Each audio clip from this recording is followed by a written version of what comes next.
Let's say you want to become Pope, head of the Catholic Church, and shepherd to over 1 billion faithful. What requirements must you have for this lofty position? First, be a Catholic, and second, be a man. Which seems a little thin, and while it's technically possible for a regular Sunday Catholic to become Pope, the last time this happened was essentially never, because becoming Pope isn't like becoming president. You can't just run for office. Selecting the Pope is an inside job, and the men who do it are the cardinals, and while in theory they can select any Catholic man to become Pope, in practice they prefer to elevate one of their own. The last time a non-cardinal became Pope was more than 600 years ago, so while it isn't an official requirement, it's an unofficial official requirement. Thus, in order to become Pope, you'll first need to be a cardinal, and to do that, you need to start climbing the Catholic corporate ladder.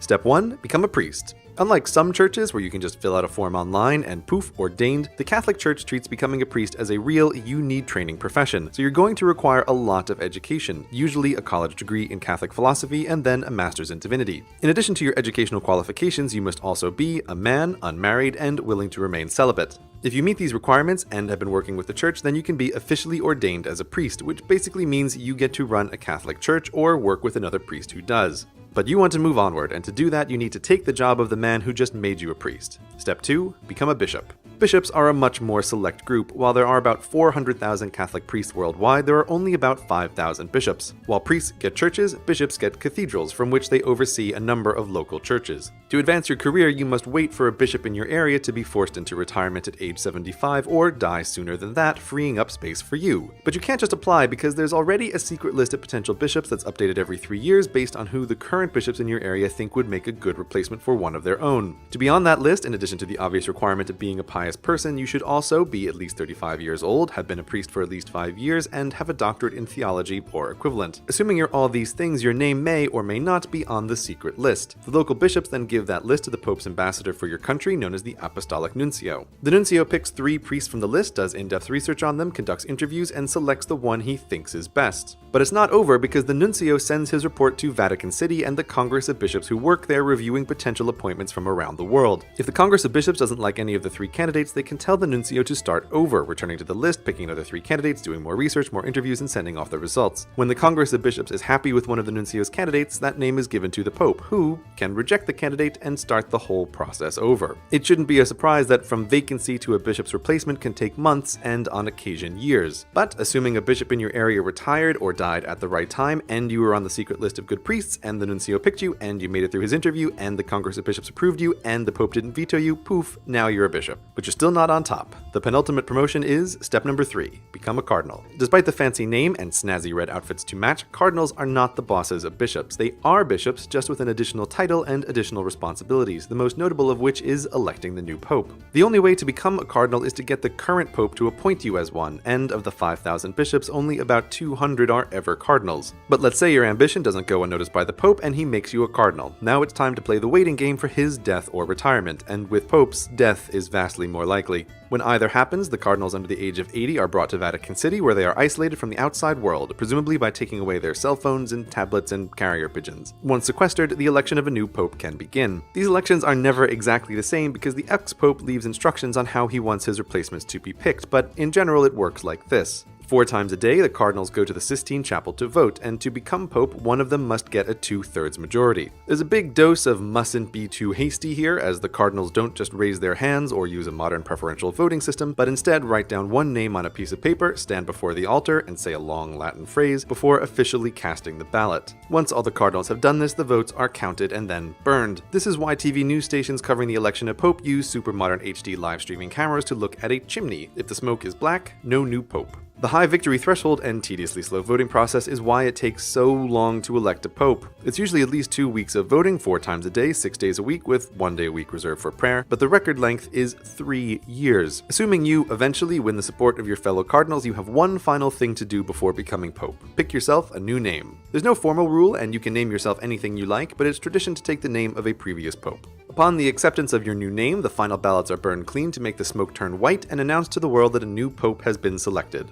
So that's the career path. Be born into the right half of the population, become one of 1 billion Catholics, then one of 400,000 priests, then one of 5,000 bishops, then one of 200 cardinals, wait for the current pope to die or retire, and convince 2/3 of your fellow cardinals to select you as the one, the only Pope. Vatican City, capital of the Catholic Church, home to the Pope, owner of impressive collections of art and history, all contained within the borders of the world's smallest country, conveniently circumnavigatable on foot in only 40 minutes. Just how did the world end up with this tiny nation? The short answer is because Mussolini, and the long answer is fiendishly complicated, so here's a simplified medium version. The popes used to rule a country called the Papal States that covered much of modern-day Italy. It was during this 1,000-plus-year reign that the popes constructed St. Peter's Basilica, the largest church in the world, and also built a wall around the base of a hill known as Vatican, upon which St. Peter's stood. But the Kingdom of Italy next door thought Rome would make an awesome capital for their country, and so conquered the Papal States. His nation destroyed, the Pope hid behind the walls of Vatican and conflictingly refused to acknowledge that the Kingdom of Italy existed, while simultaneously complaining about being a prisoner of the Kingdom of Italy, which, according to him, didn't exist. Rather than risk religious civil war by getting rid of the Pope, the Kingdom of Italy decided to wait him out, assuming he'd eventually give up. But religion is nothing if not obstinate, and 1, 2, 3, 4, 5 popes, and 60 years later, nothing had changed. Which now brings us to Benito Mussolini, the then Prime Minister of Italy, who was tired of listening to the Pope complain to Italian Catholics about his self-imposed imprisonment, so Mussolini thought he could score some political points by striking a deal which looked like this. 1. Italy gave the land of Vatican to the Pope, and 2. Italy gave the Pope a bunch of apology money. In return, the Pope acknowledged that Italy existed, and 2. The Pope promised to remain neutral in politics and wars, on the off chance that, Mussolini thought this might be a thing. The deal was signed, and a new country, Vatican City, was born, and today the tiny nation on a hill has all the things you'd expect of a country: its own government that makes its own laws that are enforced by its own police who put people who break them in its own jail. It also has its own bank and prints its own stamps and issues its own license plates, though only its citizens can drive within its borders, presumably because of the terrible, terrible parking.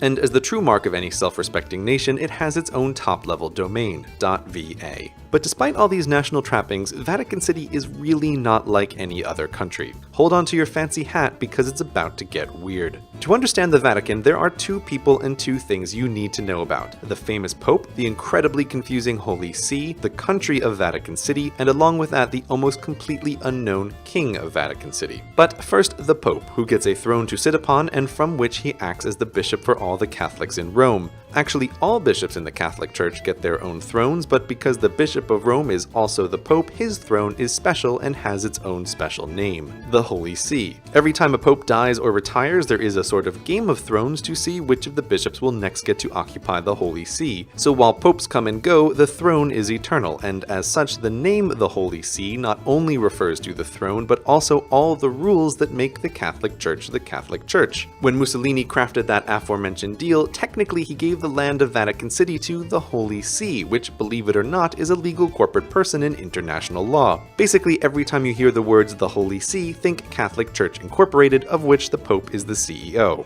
Now, back to the king. The King of Vatican City has absolute unchecked power within the country's borders, and his presence makes Vatican City one of only 6 remaining absolute monarchies in the world, including Brunei, Oman, Qatar, Saudi Arabia, and Swaziland. The king's absolute power is why Vatican City can't join the European Union, because only democracies are allowed. Though Vatican City does, strictly speaking, have a legislative branch of government staffed by cardinals appointed by the Pope, the King of Vatican City can overrule their decisions at any time for any reason. So why do you never hear about the King of Vatican City? Because though king and pope are 2 different roles, they just happen to be occupied by the same person at the same time, which has the funny consequence that because the pope is elected and the king is all-powerful, but they're the same guy, it makes Vatican City the world's only elected, non-hereditary absolute monarchy. It's this dual role that makes untangling Vatican City so difficult, because the pope, depending on the situation, acts either as the king of the country of Vatican City or the pope of the Holy See. Got it? No? Okay, here's an analogy. Imagine if a powerful international company, say Gray Industries, had a CEO who convinced the United States to give one of its islands to the company, which then made the island into a new country, Graytropolis, with an absolute monarchy as its government, and the law that the king of Graytropolis is by definition the CEO of Gray Industries. It's pretty obvious at this point that the CEO should move his corporate headquarters to the new nation so that the laws of the country can benefit the company and the company's global reach can benefit the country. As for the man in the middle, sometimes it's good to be the CEO and sometimes it's good to be the king.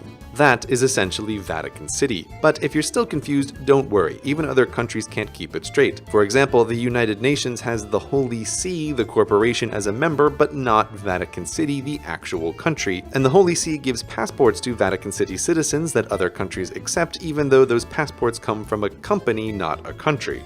And speaking of Vatican City citizens, they are perhaps the strangest consequence of the Pope's dual role as religious leader and monarch. While other countries mint new citizens with the ever-popular process of human reproduction, Vatican City does not. No one in Vatican City is born a citizen, and that's not just because within a rounding error there are no female Vaticans. The only way to become a citizen is for the King of Vatican City to appoint you as one, and the King only appoints you a citizen if you work for the Pope, who is also the King. And because the King is all-powerful, your citizenship is at his whim. If you quit your job for the Pope, the King, who is also the Pope, will revoke your citizenship. These rules mean that Vatican City doesn't have a real permanent population to speak of. There are about 500 full citizens, which is fewer people than live in single skyscrapers in many countries. And all these citizens work for the Holy See as either cardinals or diplomats or the Pope's bodyguards or other Catholic-related jobs. So it's best to think of Vatican City as a kind of sovereign corporate headquarters that grants temporary citizenship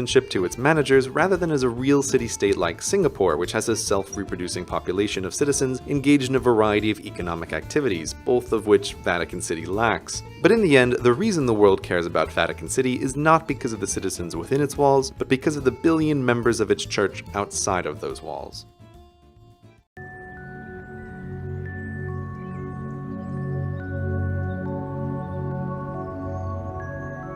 It's very early morning in Rome. Inside the Vatican museums, it's pitch black, and there's barely a sound. Only the clinking of the keys and the flashlight are disturbing the nightly rest of the world's most precious collection of art.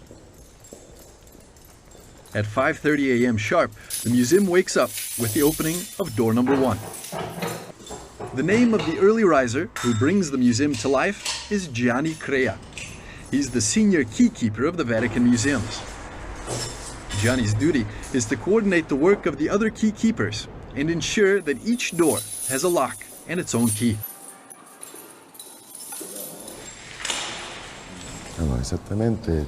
There are exactly 2,797 keys. We are 10 keykeepers. 5 of us open and 5 close the museum's doors. It takes about 1 hour to open all the doors every day and about 90 minutes to close them. And of course, if we don't find any complications.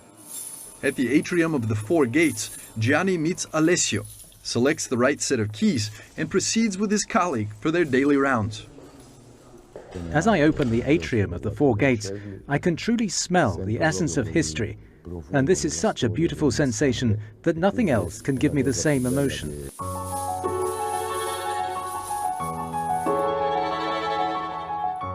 The daily duty of the keykeepers is nothing less than opening some 300 doors, alight the halls and galleries, and open what many would consider the pearl of the Vatican, the Sistine Chapel.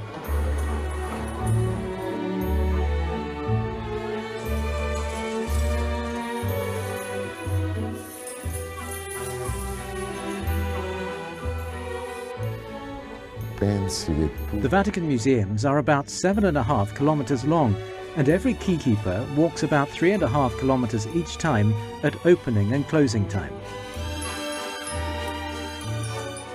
Imagine that you have to walk 4.5 miles through these resplendent halls every morning, viewing the world's greatest art masterpieces. Gianni's route runs through the 16th century Gallery of Maps. There are 40 panels of painted topographical maps of Italy, of which 80% are precise and accurate.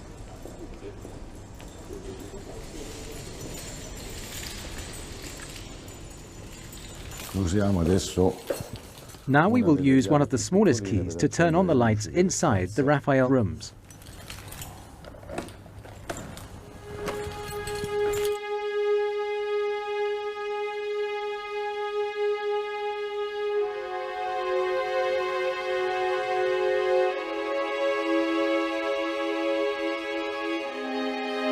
The Raphael rooms used to be the private apartments of Pope Julius II.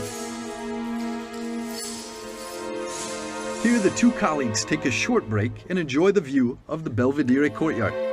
The Vatican museums are so fascinating and so beautiful that in each corner we can discover something new and unique.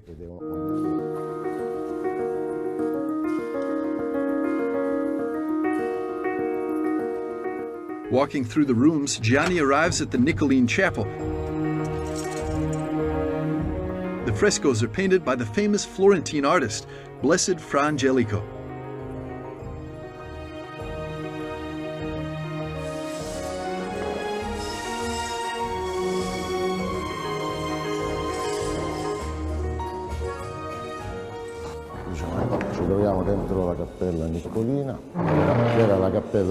We are now inside the Niccolina Chapel, the private chapel of the Pope. At the moment it is closed and is rarely open to the public.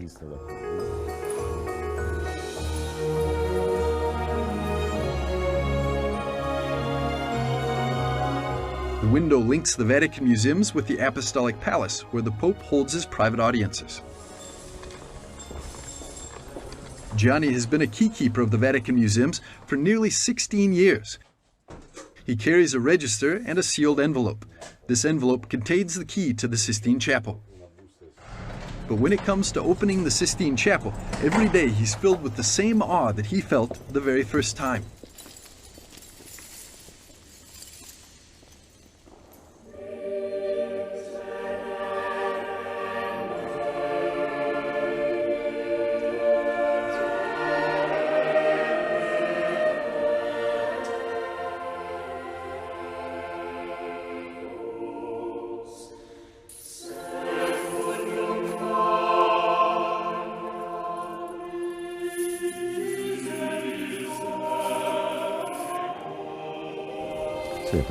This is for me an extraordinary and special privilege. I have the opportunity to open these doors to all tourists coming from all over the world and visit the Pope's museums, but especially the Sistine Chapel, seat of the conclave since 1492. Right here, in prayer and absolute secrecy, the College of Cardinals elect the new Pope. St. John Paul II used to say that the Christ of the Sistine Chapel expresses in himself the whole mystery of the visibility of the invisible. The Michelangelo ceiling frescoes tell the story of creation, and the Last Judgment on the altar wall recounts the story of salvation. These marvels were created by a team of the best Renaissance painters: Pietro Perugino, Sandro Botticelli, Domenico Ghirlandaio, and Cosimo Rosselli, who painted the walls with the stories from the Old and New Testaments. These frescoes are considered the most impressive artistic accomplishments of human civilization.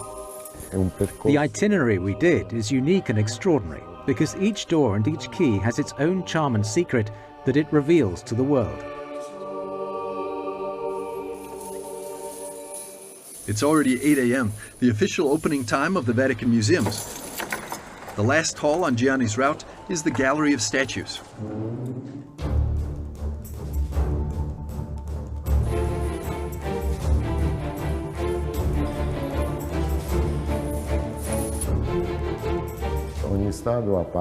Each statue speaks about history. Each statue has something different and fascinating, like this one, for example. After completing his duties, Gianni can relax and enjoy the beautiful view of the Roman morning.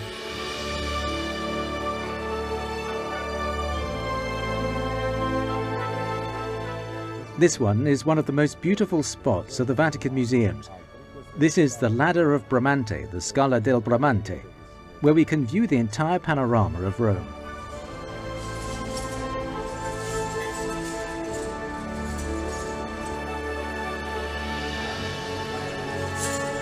Every year, the Vatican Museums provide access to more than 70,000 works of art for 6 million visitors from all over the world. This is possible thanks to Gianni and other personnel who continue to perform these daily duties.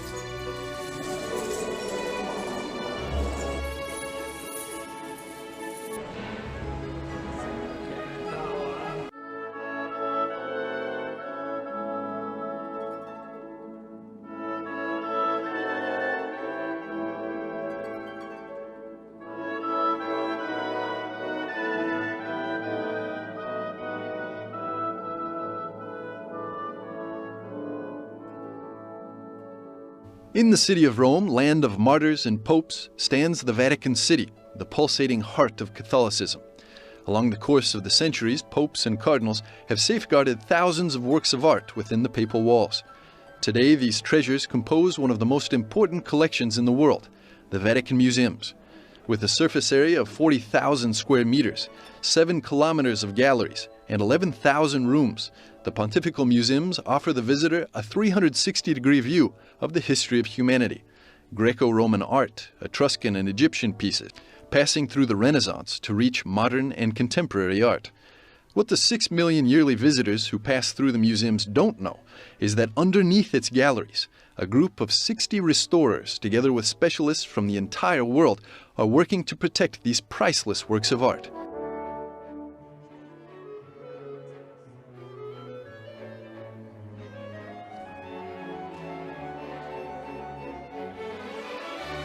Our trip through the innermost corridors of the Vatican Museums starts in the Painting and Wood Restoration Lab. Created in 1923, today it counts on a team of 20 restorers and numerous specialists, among whom are art historians, biologists, and chemists. Maria Ludmila Puska, chief restorer of the Laboratory of Restoration of Pictorial Support, takes us to the origins of this professional figure within the Vatican State. The position of the restorer has ancient roots inside the Vatican walls, because the same artists who worked for the papal court were themselves restorers. I would like to mention the intervention of Murata inside the Raphael rooms, or the side inside of Borgia's apartment. Therefore, important figures, in fact, have always worked to ensure the preservation of the images, because in fact the images, specifically the paintings, represent the history of the Church. Concretely, an iconography so timely and accurate recounts the origins of their own Catholic Church. So the good conservation of paintings has always been a duty of the studios, even before they were created. For Maria Ludmila, every painting, every work is a unique reality that as such deserves the exclusive dedication of the restorer. Each painting has its own story and is like a patient in a hospital. So in fact, sometimes what seems to be in the worst state actually has less serious problems. Perhaps something that is not seen, for example, damage to the substrate on the table, is much more serious than what you see on the painted surfaces. Each has its own story. We seek to understand, before the story, the techniques and the degradation, and then develop a strategy and a timetable for restoration. Certainly, in recent years, we have tried to return the works as soon as possible to the public, which is always very crowded inside the Vatican Museums, so that they can be viewed again. The second stage of our journey leads us to the restoration laboratory that deals with marble. Here, the head of the shop, Guige Devereux, gives us an overview of the work in this area. This laboratory existed since '84 and did not exist before in this capacity. The laboratory has the responsibility of safeguarding the approximately 20,000 pieces of stone material that are located inside the Vatican Museums. And not only that, we also have the responsibility for the protection of all the surface of stone materials that are in the Vatican, not only inside the Vatican walls, but also outside. To give you some examples, Bernini's Colonnade, Castel Gandolfo, where we often go to work, the Vatican gardens, fountains, etc., and all of that in a certain way regards the marble stones which relates to this laboratory. The third and final stop of our trip is the Laboratory of Restoration of Works Made of Polymaterial from the Vatican Museum. We started working here in 1997. In that year, there was a first phase of study of the collections, and then our group took over in 2001 for a strong conservation of the collections in this museum that consist of items mostly made of organic materials, and therefore are very fragile, very sensitive. Many of these objects were affected by attacks from insects and by temperature and humidity. Conditions were not suitable for all materials in the collections. And so we have worked essentially since 2001 in this studio on the collections. And this is what this restorer, Catherine de Vier, is working on right now. This is a Japanese sculpture in lacquered wood and gold that represents a Buddha called Amida, the Lord of Heaven in the East. This Buddha had as its task taking the deceased on their deathbed to accompany them to paradise, the paradise of the East. Therefore, it is a very important Buddha, highly revered. As for the statue itself and the wood support, it is from around the 12th century. We made a radiographic test which helped us to understand the wooden assembly and the techniques and the period of production of the work of art. I have in hand a small digital microscope. Now I'm using this microscope, which allows enlargements ranging from 20 to 50 times, which allows me to investigate the material and to see much better than you can see with the eye. For example, here on the hand there is a small gap, and with this microscope I can see how many layers were applied. In this case, thanks to the microscope, I could see that there were 8 different layers between preparatory layers and layers of color. With my eye alone, I couldn't see anything, so there are little tools that allow us to make great discoveries. Regardless of specialization, there is one point that unites all the restorers: respect for the human genius behind these works of art. There are so many emotions. All restorers will tell you that they have had moments of awe in front of a work of art. We are aware of working in front of the extraordinary works, and this awareness means that we often have strong emotions when we realize how fortunate we are to put our hands on such important works, artistically, historically, archaeologically. Thanks to humility, respect, curiosity, and frequently the wisdom of these restoration professionals, every day the world can continue to enjoy the beauty that emanates from inside the Vatican museums.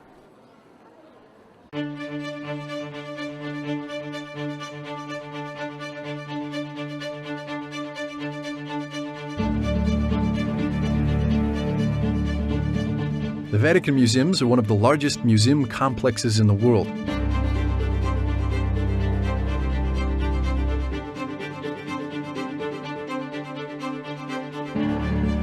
Founded in the early 16th century, they possess an immense collection of artifacts of historical and artistic value. Every year, millions of people walk through the galleries to discover the treasures hidden within the Vatican walls.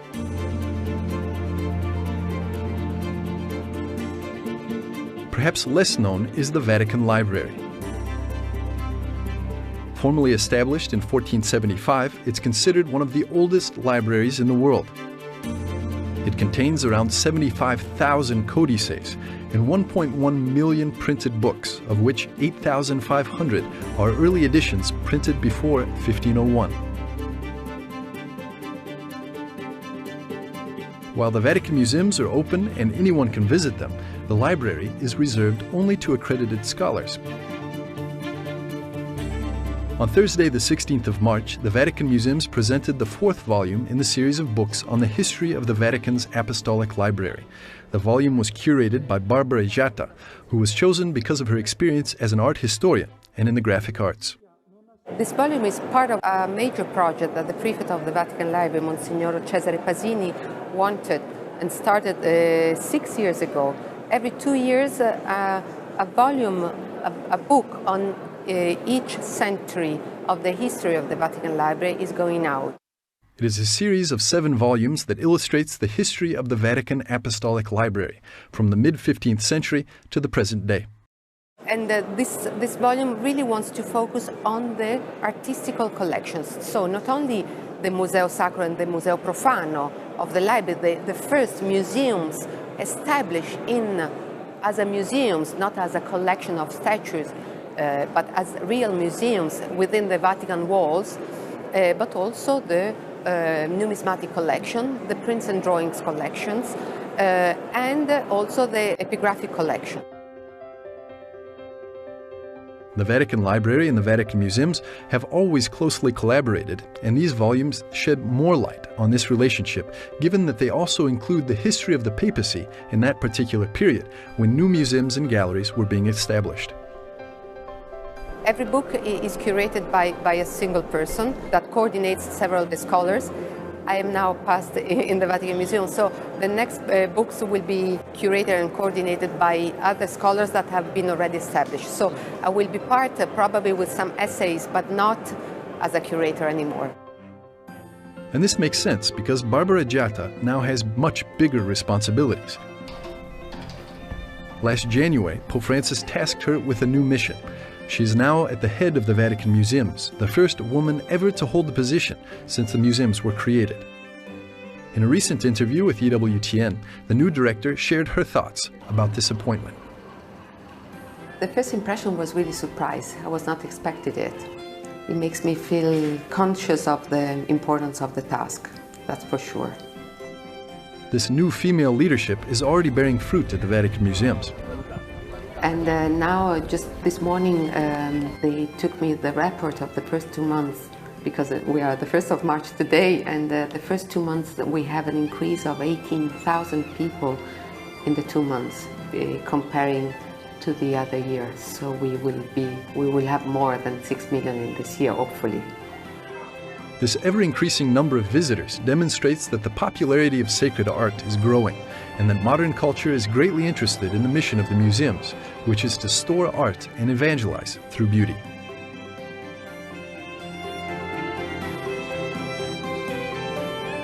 Next year, 2018, will also see the completion of the project of digitization of the manuscripts of the Vatican Library, thus making available online its large collection.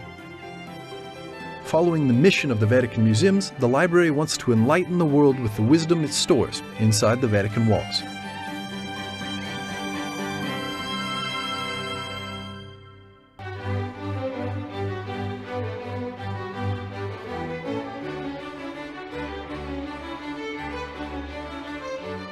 The Vatican Museums have launched a new project to illuminate their precious frescoes. This is the historic moment of the illumination of the frescoes in the Raphael rooms. These masterpieces are a treasure of world art and a figurative textbook on which generations of artists have been formed over the centuries. The rooms are among the most visited sites in the Vatican Museums, located as they are on the way to the Sistine Chapel. It was Antonio Paolucci, now former director of the Vatican Museums, who initiated this project a few years ago. And today he's presenting the fruit of this hard work.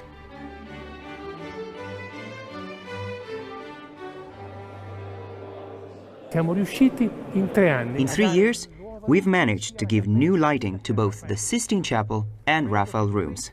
I think the administration of the Vatican Museums can be very proud of the result achieved.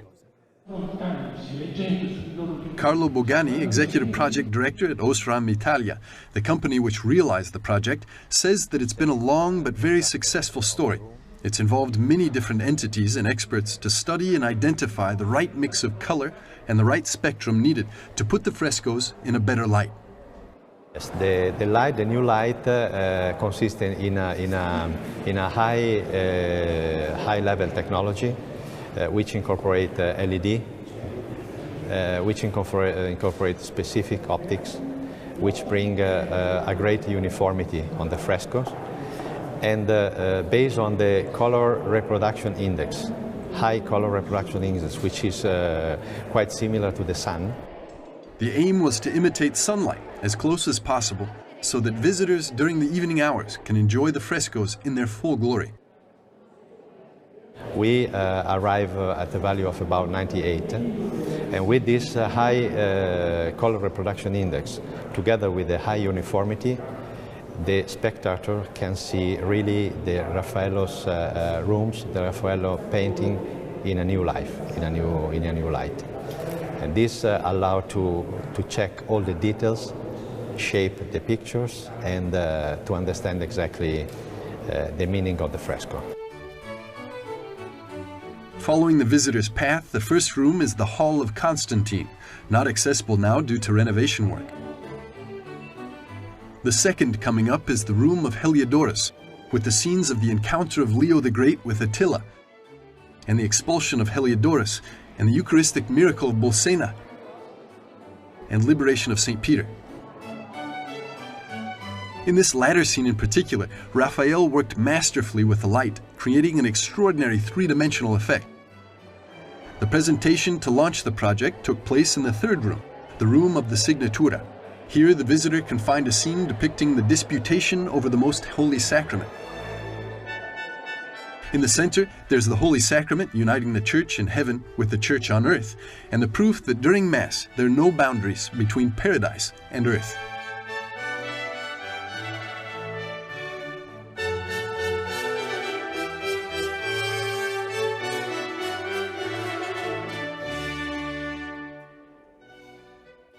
This room also contains the famous School of Athens, the cardinal and theological virtues, and a scene from Greco-Roman mythology called the Parnassus. The last room is the Room of the Fire in the Borgo, with frescoes representing the coronation of Charlemagne, the oath of Leo III, and the Battle of Ostia.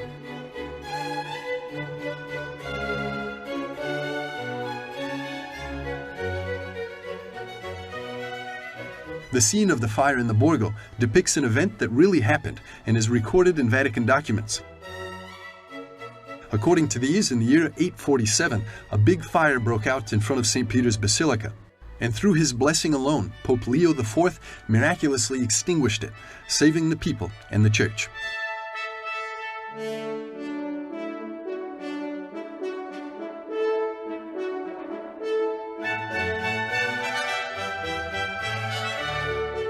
Thanks to the new LED technology, the Vatican museums have shed new light on the Raphael rooms, offering visitors a better visual experience of the frescoes. The new lighting will also help to preserve these masterpieces in a more efficient way, saving more than 70% of the energy that was used to do so before.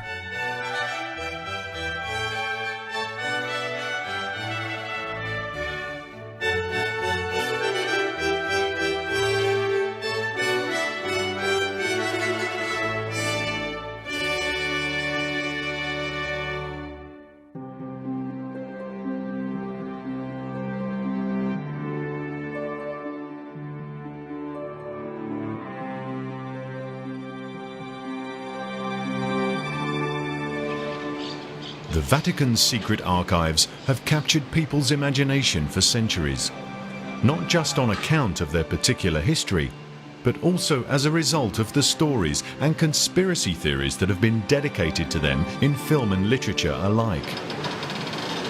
The publisher was given the unique opportunity to create a book about the Vatican archives, and for this he was granted access to rooms that have never been seen by outsiders before. These are the reading rooms of the Vatican archives. Every year, some 1,500 scientists from all over the world come here to do research, but this is as far as anyone gets. For the first time, it was possible to shoot the following footage of what lies beyond the reading rooms. The wind tower, which can be reached via a narrow staircase, was covered in frescoes back in the 16th century. Solar observations from this room formed the basis for our current Gregorian calendar.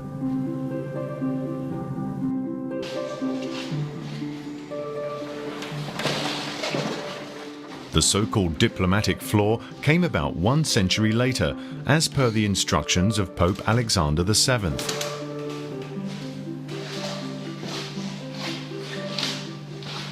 These rooms accommodate the entire collection of official correspondence and are, as such, an irreplaceable source for the study of the relationship between the Roman Church and the states of the Ancien Regime.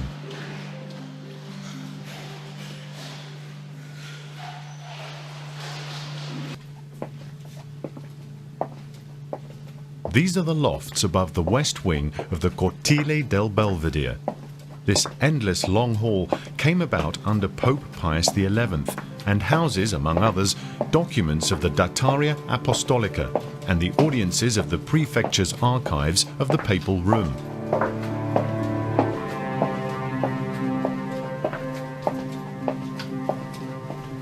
These rooms are located above the gallery with geographical maps of the Vatican museums.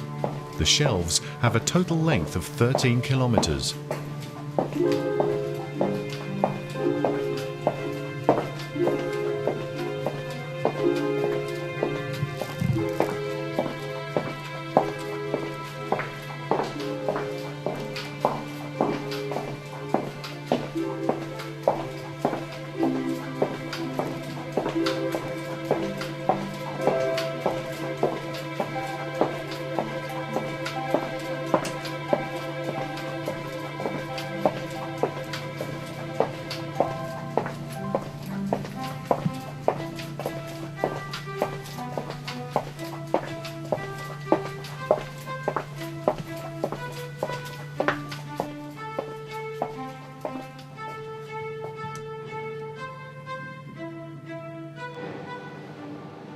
most recent archives were built under Pope Paul VI, who commissioned the construction of 2 underground floors, and which insiders refer to as the bunker.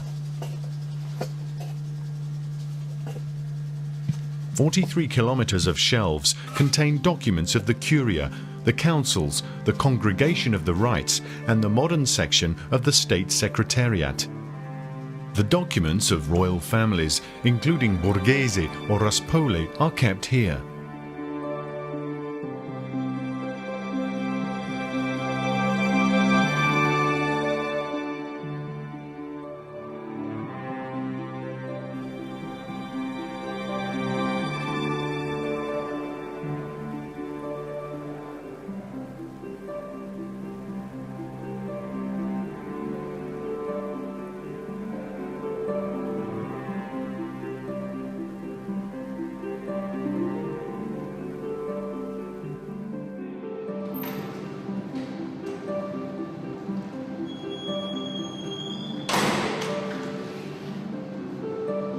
Special documents are kept in 2 acclimatized rooms located next to the bunker, under the best possible conditions.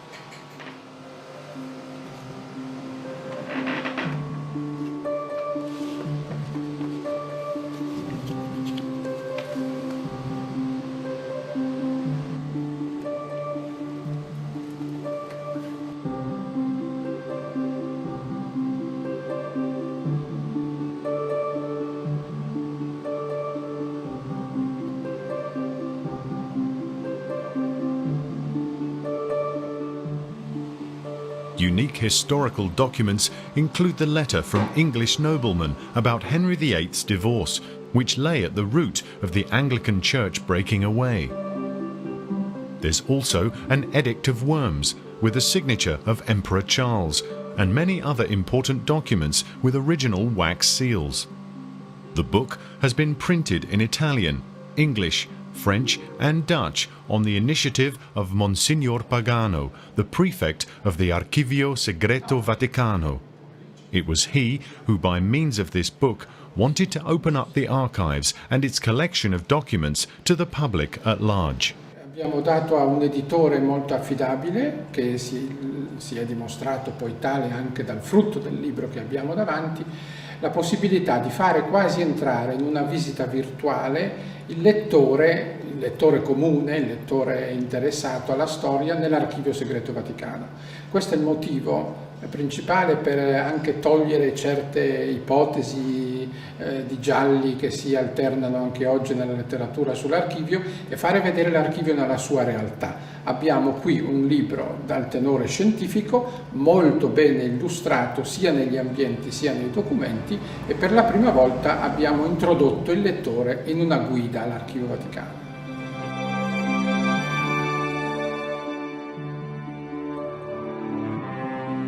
Qualche documento che possa meglio chiarire alcuni aspetti storici penso vi sia nel libro, sebbene è sempre difficile chiarire avvenimenti complessi con singoli documenti. Tuttavia abbiamo scelto documenti singolari abbastanza specifici che possono chiarire alcuni aspetti, per esempio della Prima Guerra Mondiale, dell'assistenza ai prigionieri, della ricerca di alcuni personaggi storici noti come Dietschein o altri prigionieri e poi anche sulla vita della Chiesa nel 6 e 700 ci possono essere documenti un po' nuovi dal punto di vista storico.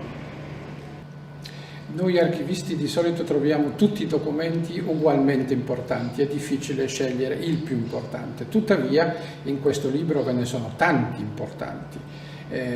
Si parte dal processo Giordano Bruno al processo Galileo, documenti imperiali di Federico II, di Federico I, si va ad alcuni documenti di scienziati, musicisti, letterati e poi alcuni della storia della Chiesa, della vita quotidiana dei cristiani in diverse regioni d'Europa che sono parimenti importanti.